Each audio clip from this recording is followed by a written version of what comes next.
संभाजीनगरच्या वैजापूरमधील कांदा मार्केटला शेतकऱ्यांनीच कुलूप लावल्याचं पाहायला मिळालं।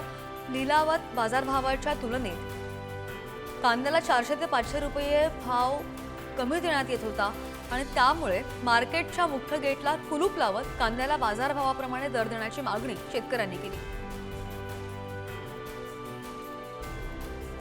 संभाजीनगरमध्ये शेतकऱ्यांनी खरीप पीक विम्यासाठी टाळ आंदोलन केल्याचं पाहायला मिळालं आणि यावेळी शेतकऱ्यांनी वारकरी वेशभूषेत विठ्ठलाचं नामस्मरण करत हे आंदोलन केलं।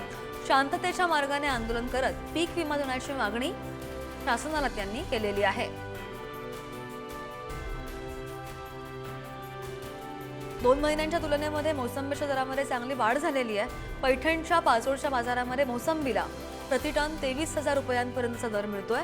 जानेवारीमध्ये या मोसंबीला प्रति टन 13,000 रुपयांपर्यंतचा भाव मिळालेला होता आणि दरामध्ये 10,000 वाढ झाल्याने शेतकऱ्यांमध्ये समाधान आहे।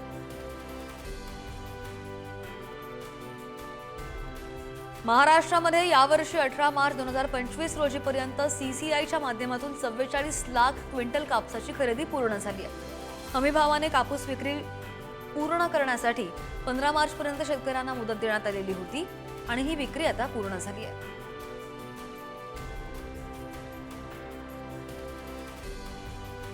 शेतामधील बाजारामध्ये सध्या मुगाची आवक काहीशी कमी झाल्याचं दिसतंय।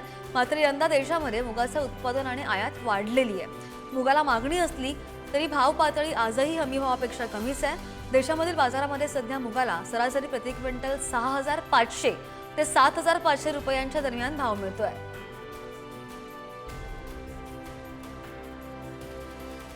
जळगावच्या पाचोऱ्यामध्ये शेतकऱ्यांनी कलिंगड शेतीमधून लाखोंचं उत्पन्न मिळवलंय। पारंपरिक शेतीला बगल देत शेतकऱ्यांनी 1.25 एकर शेतामध्ये कलिंगडाची लागवड केलेली होती। 1.25 एकर शेतामधून तब्बल 20 टन कलिंगडांची काढणी करण्यात आली आहे आणि यामधून शेतकऱ्यांनी 1,60,000 रुपयांचं उत्पन्न सुद्धा मिळवलंय।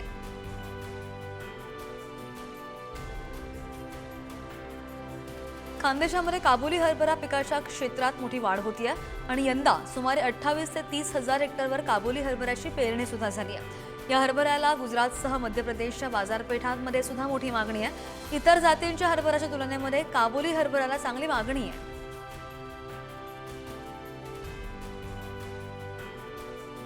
हिंगोलीच्या कृषी उत्पन्न बाजार समितीमध्ये मार्च एंडच्या पार्श्वभूमीवर सगळे व्यवहार आठवडाभरा अगोदर बंद राहणार आहेत। मोंढ्यामधील लिलाव सुद्धा आठवडाभर बंद असतील। 15 दिवसांपासून हळदीचा हंगाम सुरू झालाय आणि हळदीची आवक सुद्धा वाढलेली आहे। मात्र मार्च एंडिंगमुळे हळदीचा लिलाव आता बंद राहणार आहे।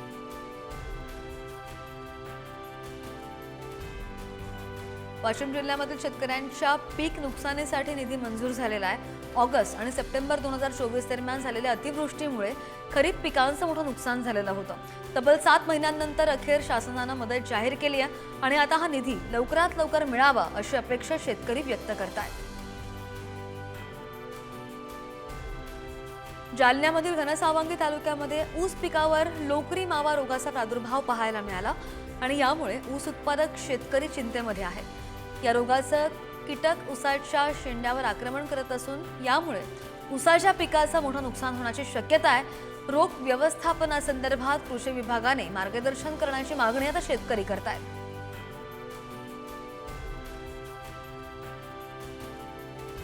पैठणमध्ये बाजरीचं चांगलं पीक आलेलं होतं, मात्र पाण्याअभावी पीक सुकू लागलंय। यंदा पाऊस चांगला झाल्यानं शेतकऱ्यांनी उन्हाळ्यामध्येच बाजरीचं पीक घेतलं, मात्र उष्णता अधिक वाढली आणि त्यामुळे विहिरीच्या पाण्याने तळ गाठला। त्यामुळे शेतकऱ्यांमध्ये चिंतेचं वातावरण पाहायला मिळत आहे।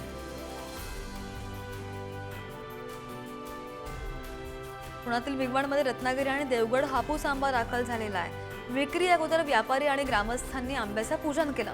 पहिल्याच दिवशी प्रति नग पेटीची 13,000 रुपयांनी विक्री झालेली आहे आणि पूजेनंतर लगेचच 4 पेट्या आंब्याची विक्री झाली आहे।